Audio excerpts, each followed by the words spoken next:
Saludar con mucho entusiasmo y con mucho cariño a Gustavo Enrique Madero, a quien le doy la más cordial. Gracias, Gustavo, por estar conmigo en esta tarde aquí para platicar con nuestro público. ¿Cómo estás?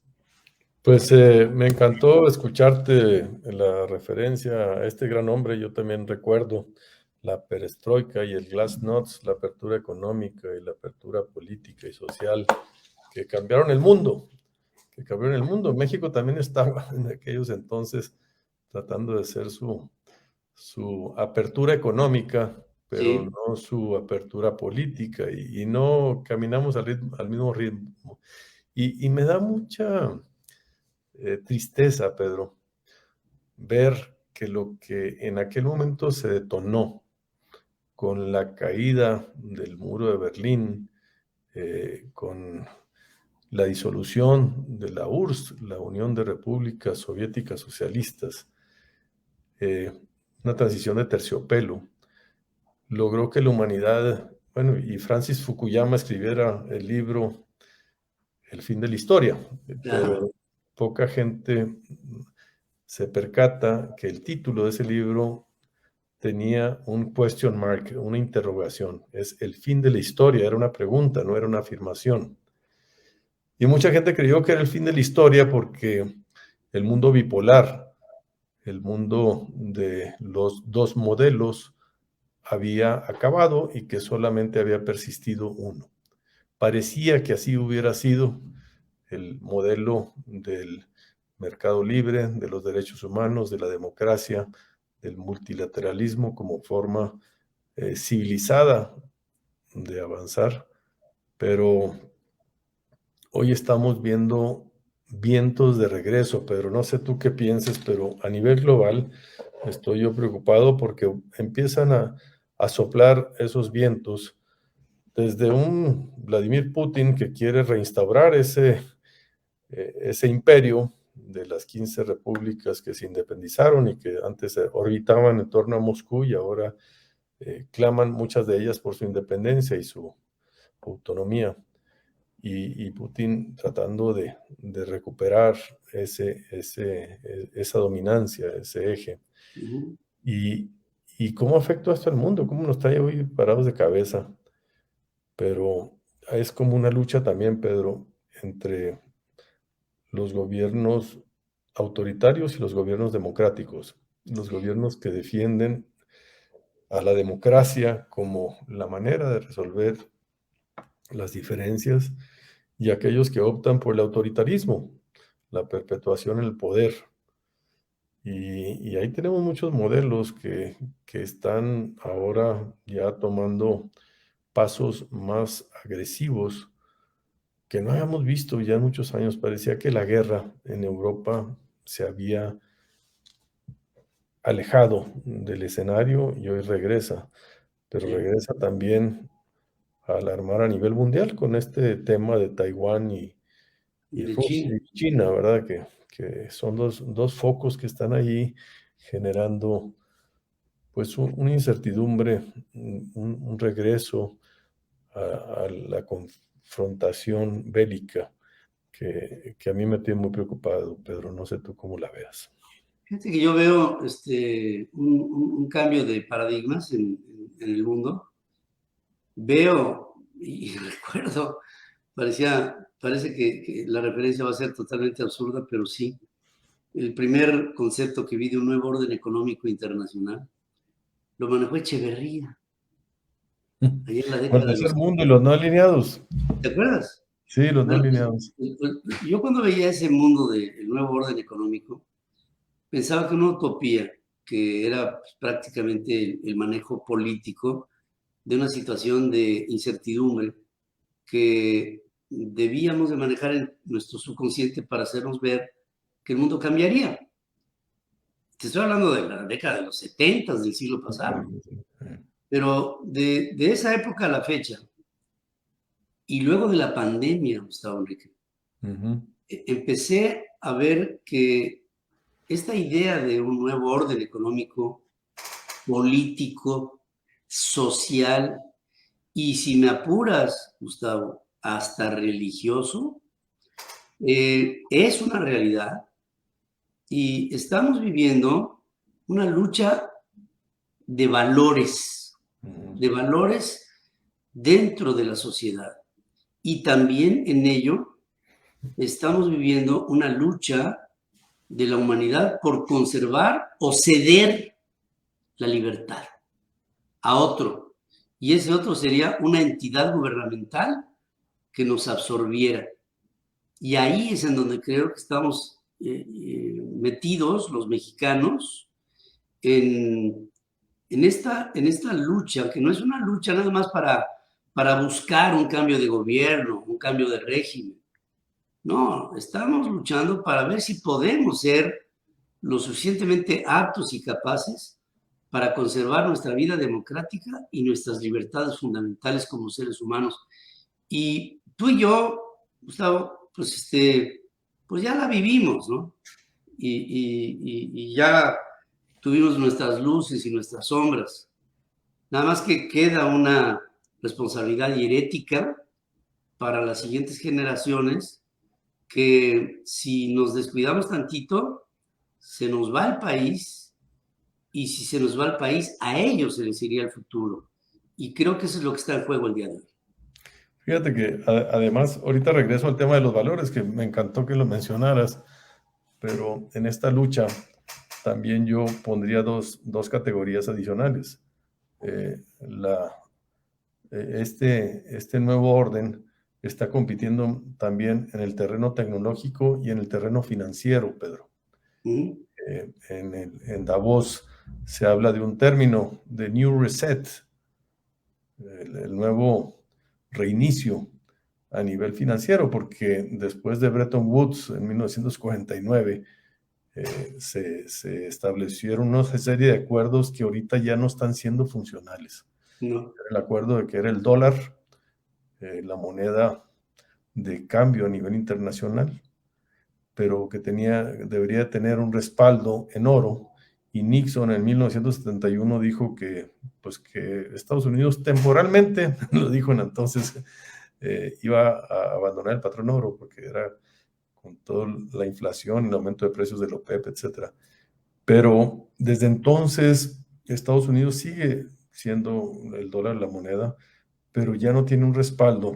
Y ahora que se acaban de imprimir 7 billones de dólares, uno de cada 4 dólares que hay en el mundo se imprimió en los últimos 4 años. Y mucho de la inflación que estamos viendo. Entonces, hay una presión también desde el punto de vista financiero y que me tiene muy preocupado porque ahorita todo esto se está juntando, se está conjuntando. Y lo que tú hablas de los valores también lo comparto. Hoy en el Senado estamos analizando la agenda y invitamos a varias gentes a la plenaria del Grupo Plural. Uno de los temas fuertes es el tema de la seguridad y el modelo de militarización que se está siguiendo en México. Y me preocupa porque hoy sale en una encuesta de Buen Día que el 80% de los mexicanos les gusta, o están de acuerdo o muy de acuerdo en que las Fuerzas Armadas asuman funciones de seguridad pública. Y esto me preocupa mucho porque todo esto se conjunta y va conformando el ceder la libertad para tratar de encontrar una seguridad falsa, la seguridad que te da pues el autoritarismo, la seguridad que te da el caudillismo, esos líderes populistas que se hacen, se presentan como los oráculos del pueblo, que interpretan sus voluntades y no la formación de instituciones y de pesos y contrapesos y participación de la ciudadanía. Y eso es lo que yo estoy percibiendo con una gran frustración de por qué la gente apoya tanto estas medidas y por qué la gente, no sé cuál sea tu explicación, pero son muchos factores, como siempre, sigue creyéndole al presidente Andrés Manuel cuando la realidad lo contradice en cada materia, en cada asunto que tú analices, pero la gente como que en esta época de la posverdad ya no le importan los datos ni la verdad, sino le importan los sentimientos, las opiniones y las ideologías que están detrás de todo esto. Entonces, ¿cómo luchar con esos fantasmas? ¿Cómo argumentar cuando los datos se descartan diciendo yo tengo otros datos y me vale gorro, ¿verdad? Entonces, ahí estamos atorados en esta pérdida de valores y en este individualismo donde la gente se siente impotente y prefiere voltear hacia otro lado y ocuparse de lo suyo sin atender lo colectivo, lo público, Sí, sin reconocer que pues nadie en un barco le puede ir bien si el barco va mal, claro. aunque tú en tu camarote te la estés pasando muy padre. Sí. Fíjate que yo he tenido las mismas preocupaciones que tú y que muchos mexicanos, conscientes del camino que está siguiendo nuestro país ahora, y me doy cuenta de que hay dos planos. Un plano es un plano mediático, a veces idílico, tiene ideas que a veces se salen de la lógica. Y luego aquí abajo hay un plano real. Y creo que entre la realidad que vivimos a nivel de, como dicen en las crónicas deportivas, a nivel de cancha, pegado a este plano mediático, llego a la conclusión de que estamos siendo sometidos, en términos aparentes, en un esquema populista que aparentemente vende todo y que se lo compran. Lo que venden, lo compran. Pero está aquí, en este plano arriba, en el plano de la comunicación, del medio. El plano de lo simbólico.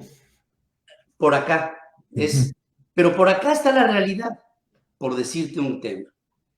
De repente me dicen, es que viene un adoctrinamiento, y me preocupó muchísimo, como seguramente te habrá preocupado a ti, Con la en la nueva reforma escuela mexicana.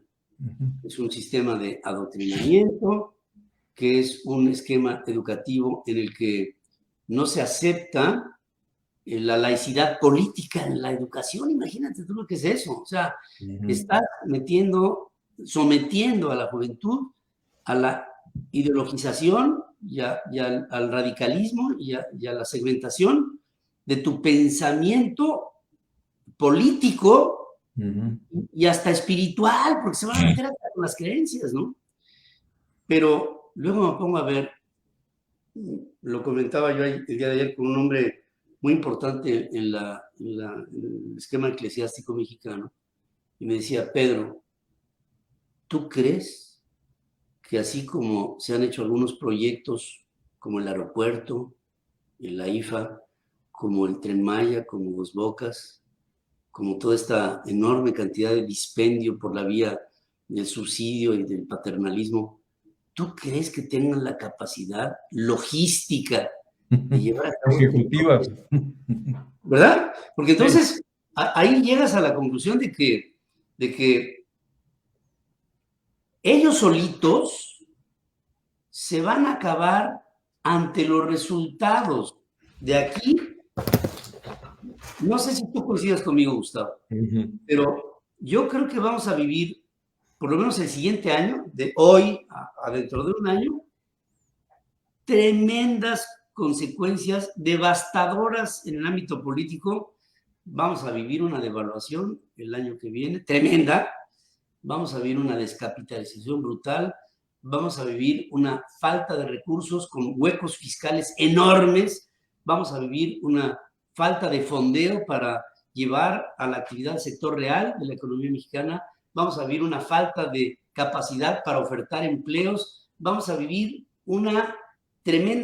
vamos a vivir una crisis.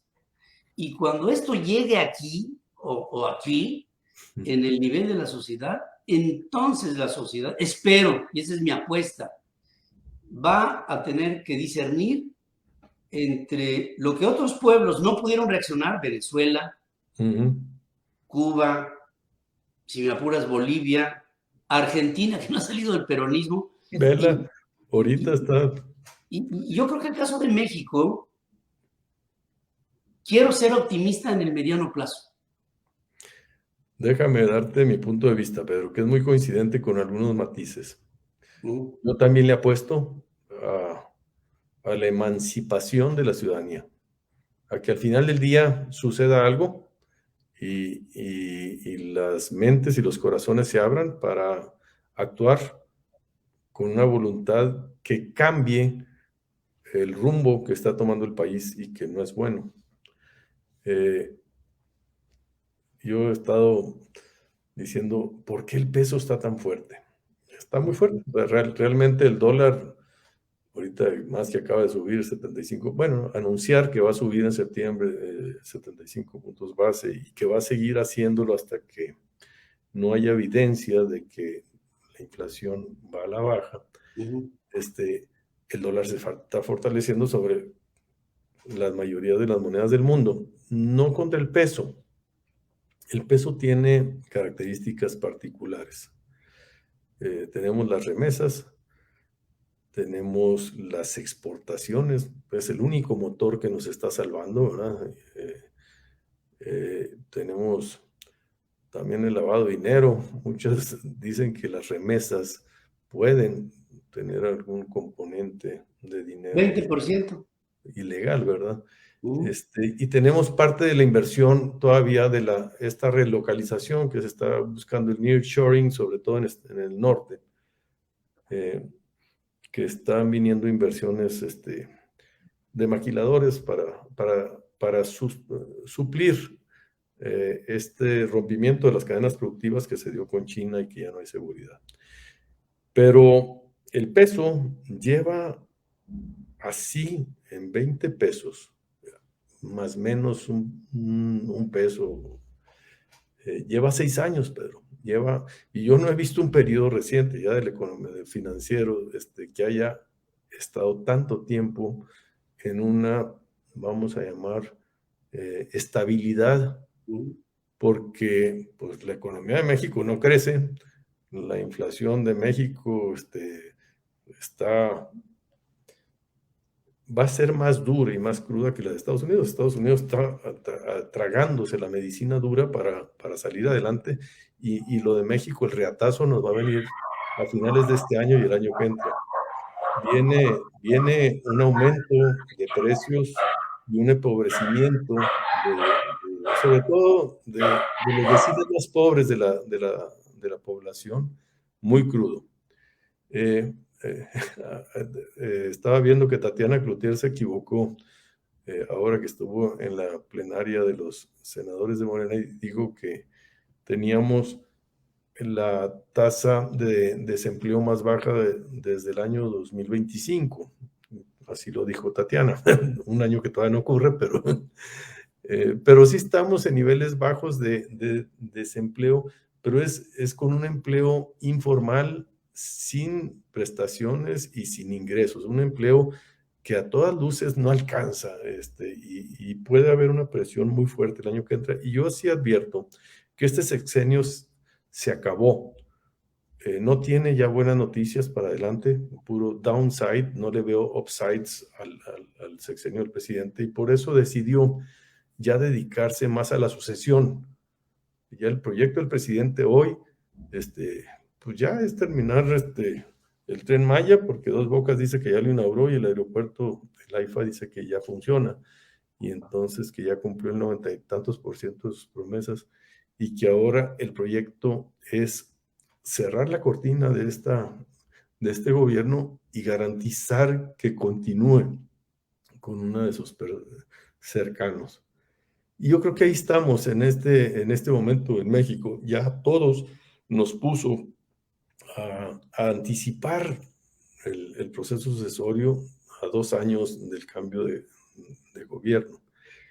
Y esto es triste para México, porque México, teniendo tantas necesidades y tantas oportunidades, ahí estamos todos girando en torno a esta narrativa y esta agenda que nos está imponiendo el presidente.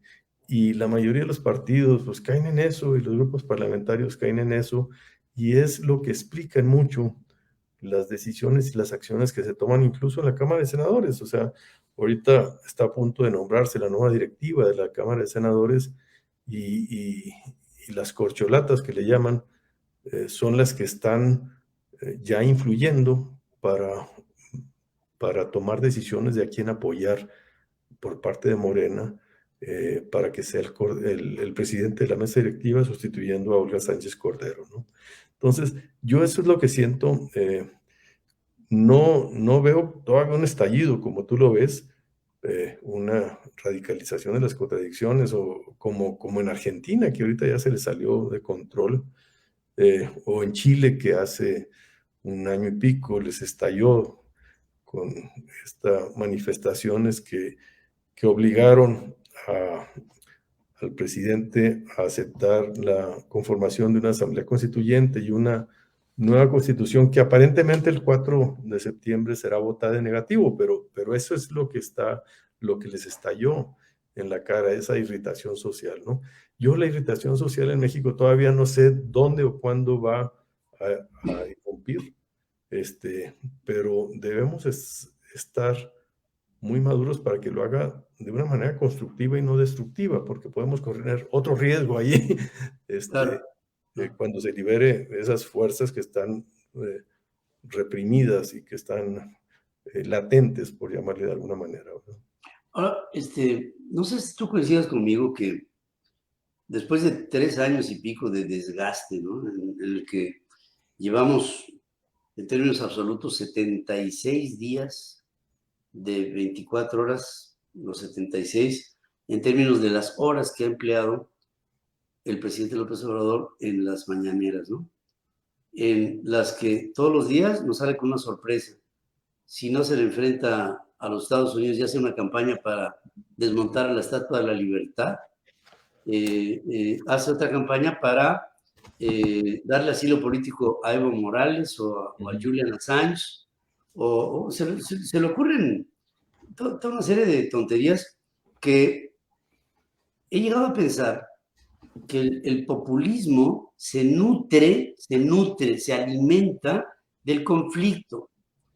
En la medida en que nosotros reaccionamos a las acciones que nos propone este hombre, que todos los días pareciera como si estuviéramos viendo un mundo bizarro, en el que el propio presidente propone el desgaste institucional, el desgaste de México como país, como nombre, como marca de algo fiable, de algo sustentable, de un país en desarrollo. Él apuesta al empobrecimiento, él apuesta a la escasez, él apuesta al que no haya medicinas, al que no haya justicia, al que se proponga una protección a los delincuentes. En fin, no me salgan con que la ley es la ley.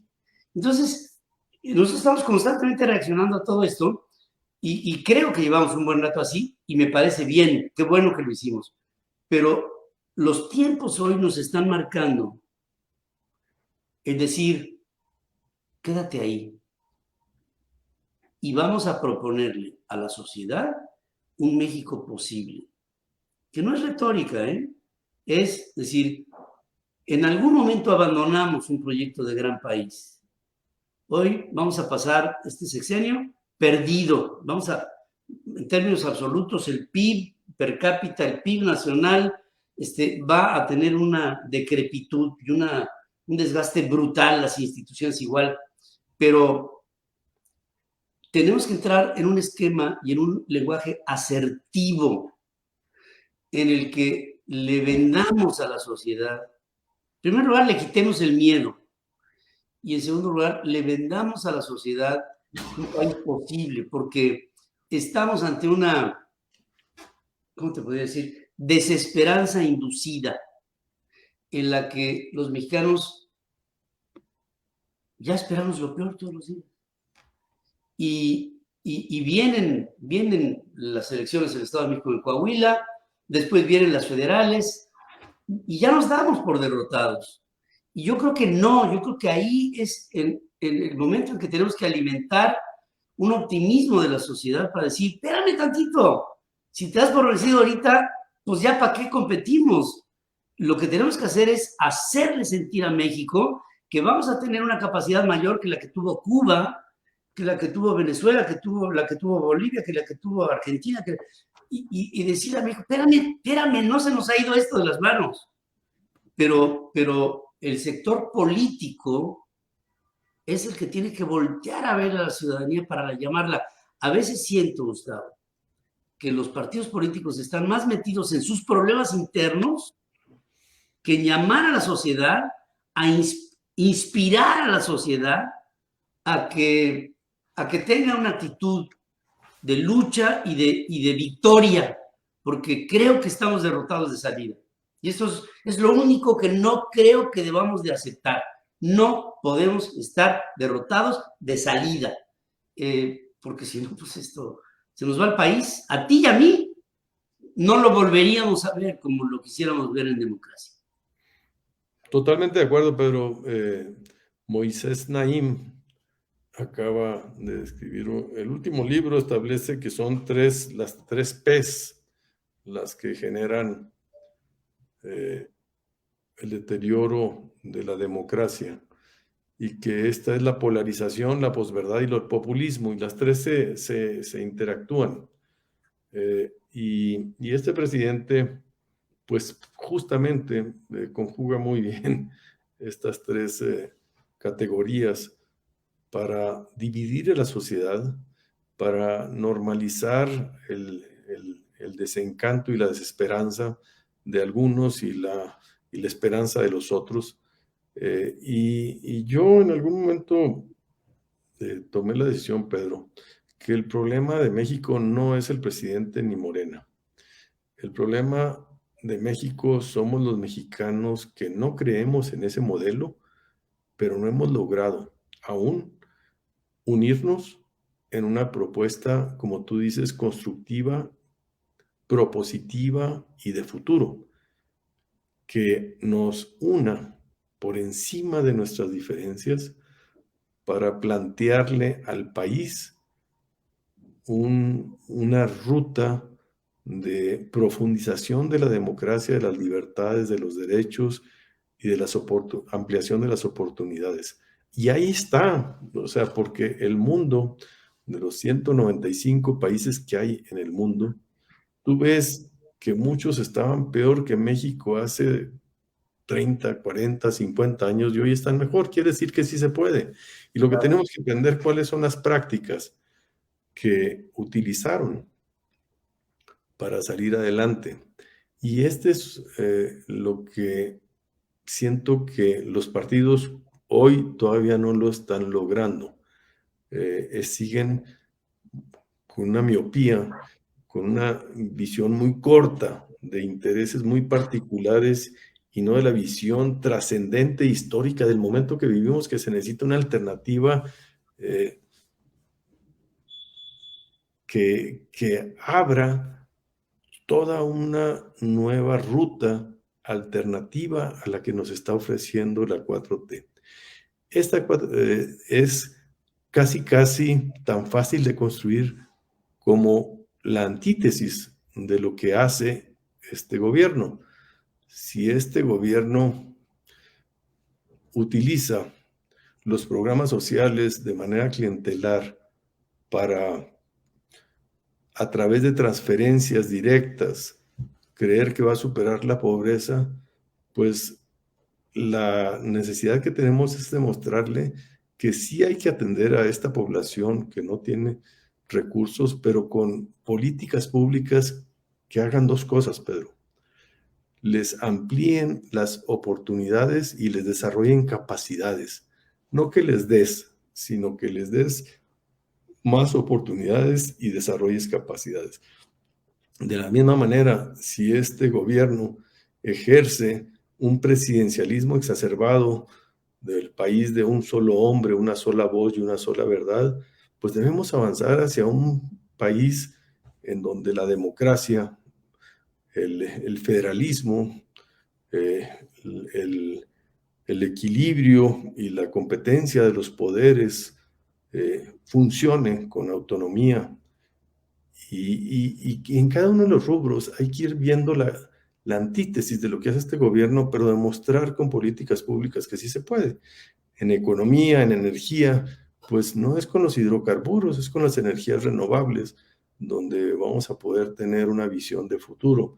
En educación, pues es precisamente viendo la educación con una visión de promover la innovación y el futuro, más que anclarnos en las ideas y tratar de encasillar el mundo en unas categorías ideológicas que solo nos genera una tara cultural en vez de potenciarnos, ¿no? En el tema de la salud, pues el camino es la portabilidad y la integración de todos los sistemas de salud en un solo sistema de salud universal, que puedas tú, con independencia de si trabajas en el sector público o en el sector privado, tu expediente y tus aportaciones sigan teniendo la misma validez y puedan tener esa integración.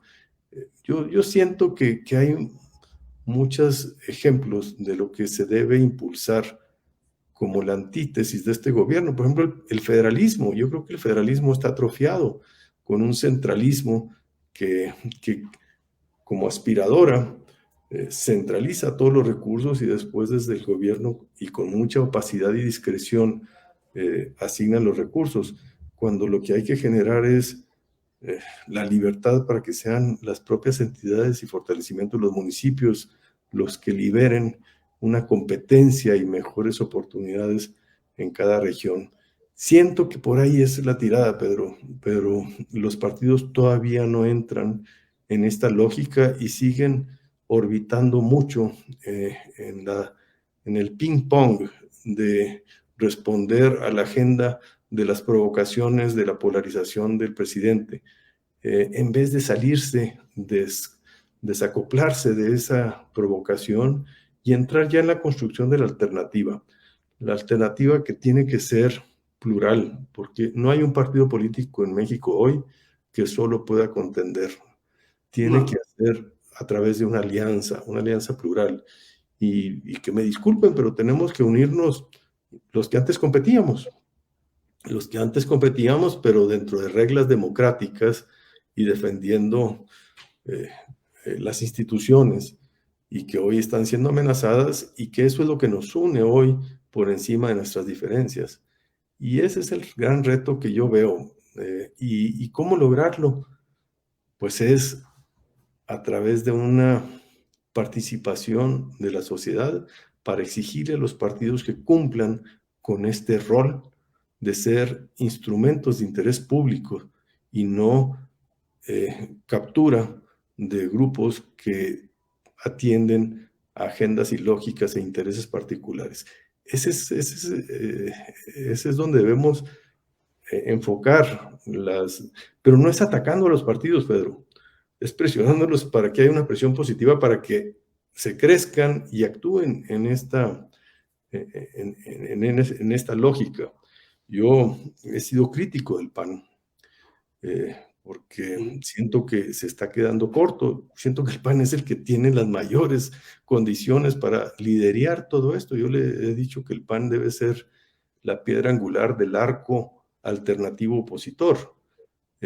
Y mi participación es para presionar al PAN para que cambie, no para golpear a nadie, ni al dirigente, ni a la institución, porque eso nomás le hago el caldo gordo a quien quisiera yo que no se fortaleciera, que es Morena y el modelo que está proponiendo. Entonces tenemos que hacerlo con este cuidado, de sin atacar, pero forzar a que se haga un cambio, que se logre entrar en una dinámica distinta a la que hoy está siendo ejercida por los tres partidos políticos, y ojalá y también Movimiento Ciudadano se uniera en esta lógica. Fíjate que el paso que creo deberíamos de dar es el hacer que los habitantes de este país se conviertan en ciudadanos, porque porque no hay ciudadanía. Si ciudadanía se entiende como por un día en el que voy a votar, pues habrá mucha gente que prefiera mejor quedarse a ver el fútbol, o sea, pero ciudadanía es el involucramiento de una sociedad en los intereses propios de la sociedad. Y yo creo que ese trabajo no lo están haciendo los partidos políticos. Los partidos políticos están que si Marco Cortés y que se juntan y que si mejor que se vaya y que si Alejandro Moreno y que se juntan los expresidentes y que ¿dónde están los priistas? Pues no lo sé, la verdad. El PRD, pues yo no sé si exista, la verdad. Y si tú te pones a ver al Movimiento Ciudadano, pues sí, qué bueno, qué dignidad en Jalisco y en Nuevo León, pero pues pues qué más, ¿no? Yo no veo más. Y veo que ahí es en donde se pierden los partidos políticos, porque en otro tiempo funcionaban por una inercia corporativista y lo que tú quieras. Eran otras las pautas del poder. Más que ahora, las pautas del poder deben de ser mucho más dinámicas, mucho más participativas. Debemos de involucrar a las personas, debemos de explicarles las cosas que se pueden asimilar y ganar si hacemos que la gente participe. Ya no tanto por lo que tenemos que atacar, sino por lo que tenemos que ganar. Porque a la gente no le gusta estar repasando toda esta serie de tragedias que nos han sucedido. Estamos hasta la madre, la verdad. Yo creo que tú lo estarás, y yo creo que lo estará tu familia, y lo estaremos todos. Pero sí, fíjate, veamos la historia, Gustavo. Los grandes cambios de los países se han hecho con una premisa de iluminación. La iluminación francesa, con el enciclopedismo. La ilustración. La ilustración, el Aufklärung de los alemanes, el sistema de pensamiento inglés que trajo por consecuencia la base del capitalismo, los iluminados italianos. Europa se hizo en función de un pensamiento propositivo para una época que se viviría hacia el futuro. México no ha tenido un proceso así. Y creo que, salvo algunos intelectualoides que por ahí andan sueltos en el camino, tendríamos que darle a México una base filosófica que nos diera una idea del país que queremos ser. Y que no estamos cumpliendo con este objetivo porque lo único que queremos es un cambio, que se vaya para que me siente yo. Claro. Pero, ¿y luego qué chingados vamos a hacer? No se trata de un cambio de jinete, no se trata de un cambio de caballo. Se trata de un cambio de ruta incluso, de forma de entender para qué se quiere tener el poder. La ilustración que refieres, precisamente el gran cambio, es lo que acabó con la Edad Media, esta época de la humanidad, que hubo una época oscura de la humanidad, donde pues se tenía la idea de que todo, pues era el feudalismo y los reyes los que interpretaban el mundo y eran los dueños de la ley. Y la ilustración lo que dice, empieza a descubrir el valor del positivismo, de la ciencia, de las ideas, y demostrar que hay una lógica que hay que respetar. No es la lógica del fanatismo o del sometimiento a un tlatoani o a un rey, sino más bien el entendimiento de las fuerzas de la naturaleza, de la economía, de la tecnología, y eso libera. Acá viene la Revolución Francesa, que nos pone tres cosas, Pedro: la libertad, la igualdad y la fraternidad. Y desde entonces el mundo empieza a buscar cómo atender esos anhelos de libertad, de igualdad y fraternidad, pero se crean como dos bloques. Aquellos países y gobiernos que privilegian la igualdad generan grandes estados, grandes gobiernos, pero pierde la libertad. Y son los regímenes comunistas y los socialistas. Por otro lado, tengo aquellos países y gobiernos que promueven la libertad como el gran valor, pero el producto que se genera es una desigualdad. Y hay que atender, y estos son los regímenes capitalistas donde el Estado es pequeño. Es una ecuación, Pedro, que hay que conjugar, ecualizar entre Estado, mercado y sociedad. Y yo coincido contigo, México no ha tenido esa revelación de decir, vamos a dejar atrás el mundo de las ideologías para pasar a un positivismo donde veamos cuáles son las mejores prácticas, tomar decisiones de políticas públicas basadas en la evidencia, no en los prejuicios o en los intereses. Y con eso, pues yo he visto que países en 25 años han logrado darle a su población oportunidades y derechos y libertades y seguridad que en México no hemos tenido, siendo uno de los países más ricos, poblados y extensos del mundo, de los 195 países. Entonces, nos hace falta...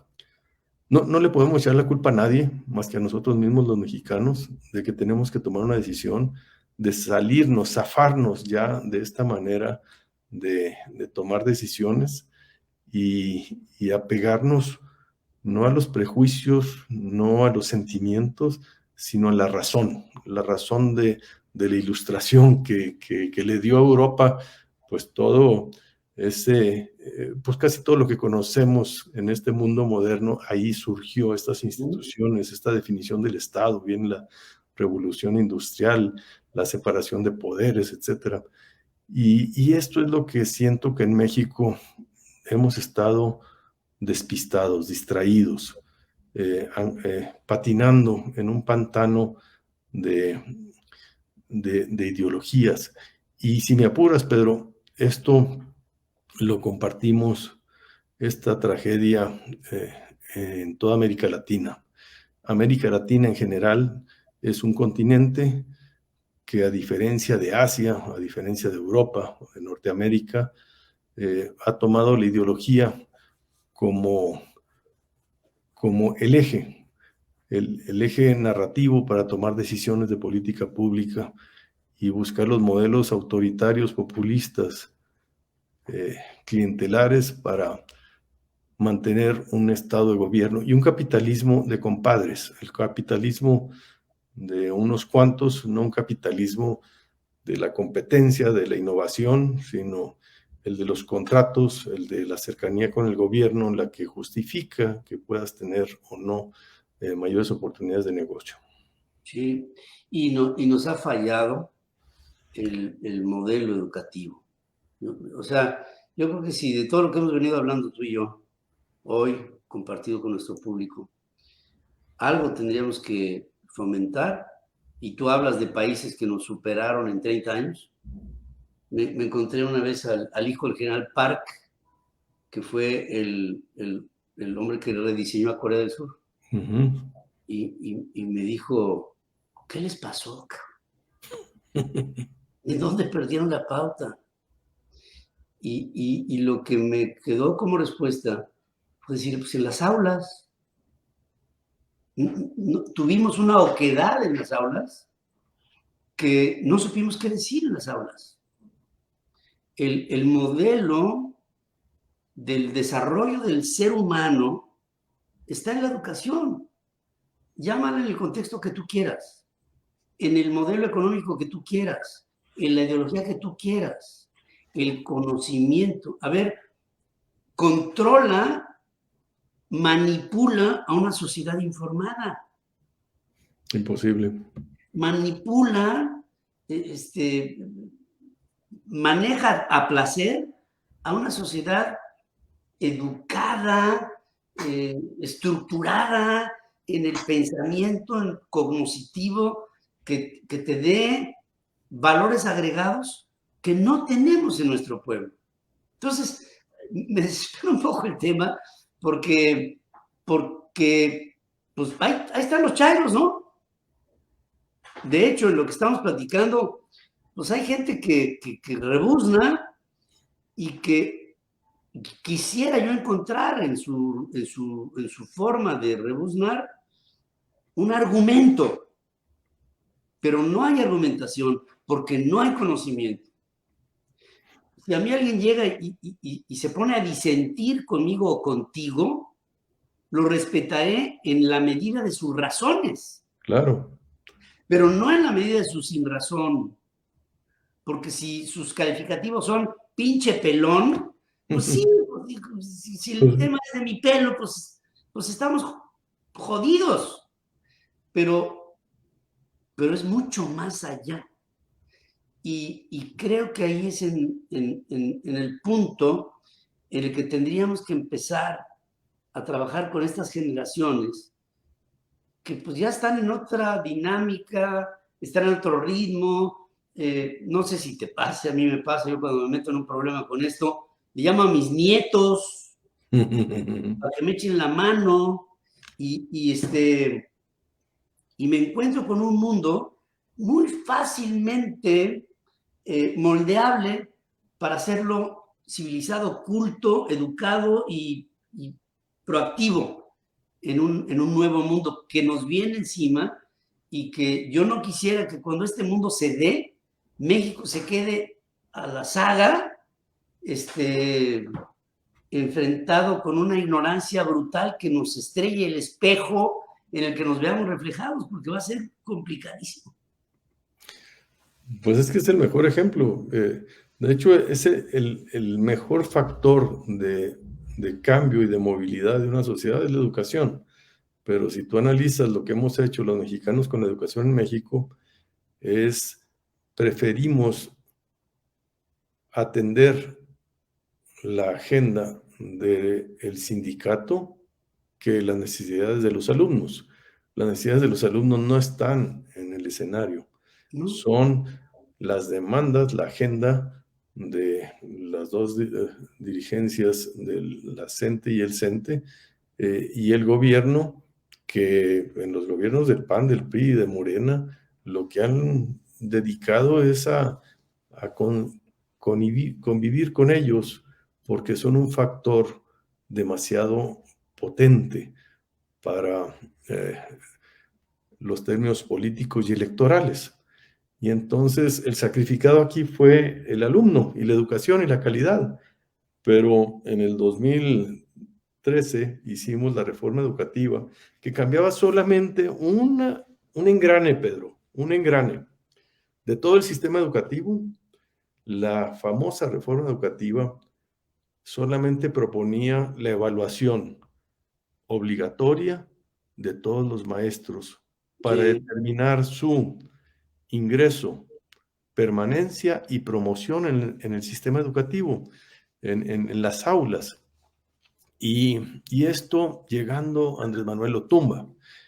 Y la sociedad no creas que hizo mucho, Pedro. No hizo una rebeldía de que estabas quitándote algo fundamental para la educación de todos los mexicanos, que es contar con incentivos para tener los mejores y las mejores maestras y maestros, porque las plazas se vendían, se heredaban, o se conseguían por concesiones de los líderes sindicales o del gobierno, pero no por los atributos. Y eso se perdió, Pedro, se perdió hace poquito y no hubo, yo lo lamenté muchísimo, un duelo nacional o una exigencia para salir a las calles y reclamarlo. Era una pieza, era simplemente, la reforma educativa era eso, la obligatoriedad de que todos los maestros en México se evaluaran y que esta evaluación fuera vinculante para su ingreso, permanencia y promoción en el salón de clases. Ningún maestro fue despedido porque no pasaba una prueba. si no pasabas una prueba, te daban la oportunidad de presentarla el siguiente año. Si no pasabas, te daban la oportunidad de presentarla el siguiente año. Si no la pasabas, simplemente te retiraban del salón de clases, pero no te Y se despedían. acabó. Pero con toda esa argumentación, en los compromisos del presidente Andrés Manuel con la gente para obtener sus votos y llegar a ser presidente de México fue echar atrás esa reforma, desaparecerla y regresar a ese mundo donde los incentivos estén en los sindicatos y en el gobierno de quién va a estar en las aulas y en el sistema. Hay que empezar una secretaria de educación que es miembro de la sección 9 de la CEP. De la coordinadora. Hijo de la chica. O sea, ¿qué podemos hacer? Gustavo, ha sido una hora deliciosa de platicar contigo.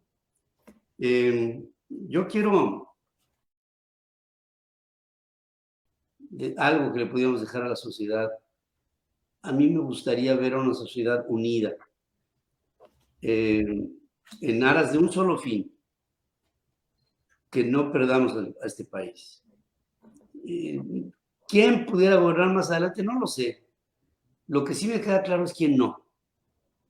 Y creo que tenemos que trabajar en ese sentido con los factores reales del poder en nuestro país, con el despertar de los empresarios, que yo creo que ya es momento en el que tienen que llegar a pensar que tienen que arriesgar algo para obtener algo, y ellos como empresarios lo saben. Ya no podemos estar en la mediocridad y en la medianía de ser neutros. Yo creo que ya no. No vamos en contra de nadie, pero sí tenemos que ir a favor de un país. Y yo te invité porque admiro tu posición crítica y porque admiro tu posición neutral, porque finalmente en tu mente y en tu corazón sigues teniendo una bandera, que es la bandera de México. Hay muchos que tienen otros intereses. Y veo en ti a pues otra gente de la historia que ya no está por acá, pero que en gente como tú se ve reflejada. Y yo te agradezco mucho y te invito, y te lo digo como mexicano y de la manera más humilde, a que empecemos todos a convocar a la unidad, a la unicidad de este país, para que lo saquemos adelante. Si no tenemos la capacidad de reaccionar, tú y yo ya no veremos a un México libre después del 24. Y hay que empezar a tomar medidas a partir del día de hoy. Pues yo te agradezco muchísimo la oportunidad de esta charla tan amena. Felicitarte, Pedro, por tu vehemente, persistente tarea de ser crítico propositivo, de tratar de abrir, de cuestionar, de aportar. Me encanta el mensaje, creo que es lo que toca, apelar a la unidad entre todos, la tolerancia, la inclusión y la construcción de un mejor futuro entre todos con la participación y la inclusión de las ideas y las aportaciones de todos, sin discriminar, sin ofender. En el PAN nos enseñaron a defender la dignidad de la persona humana, la dignidad, un valor intrínseco. Y también nos enseñaron a que el PAN no buscaba el poder, sino buscaba formar ciudadanía y formar instituciones para la construcción del bien común. El bien común lo formula el PAN, la justicia social la formula el PRI. Pues yo creo que todos queremos lo mismo, un país en donde no haya impunidad, donde no haya inseguridad, donde no haya la falta de oportunidades para mucha gente. Y ese país está allí, pero lo tenemos que construir entre todos, porque están los elementos. y dependerá de todos. Nosotros, yo soy optimista, Pedro, quiero terminar también con este mensaje de optimista. Y el optimismo me sale de lo grave que está la situación. De ahí sale el optimismo. O sea, estas cosas son las que te obligan a salirte de tu zona de confort para tomar decisiones más audaces. A eso le apuesto y en eso confío de que lo vamos a lograr. Nunca está más oscuro que cuando va a amanecer. Cuando está a punto de amanecer. Y yo creo en México, como tú, y tenemos, siempre soñé como generación, tú y yo somos de la misma, yo siempre soñé con dejarle a mis hijos un mejor país y me voy a ir muy inconforme si no lo logramos. Te agradezco mucho tu presencia aquí y espero que esta sea una de muchas pláticas. Claro que sí, Pedro, muchas gracias. Mi abrazo y mi cariño fraternal.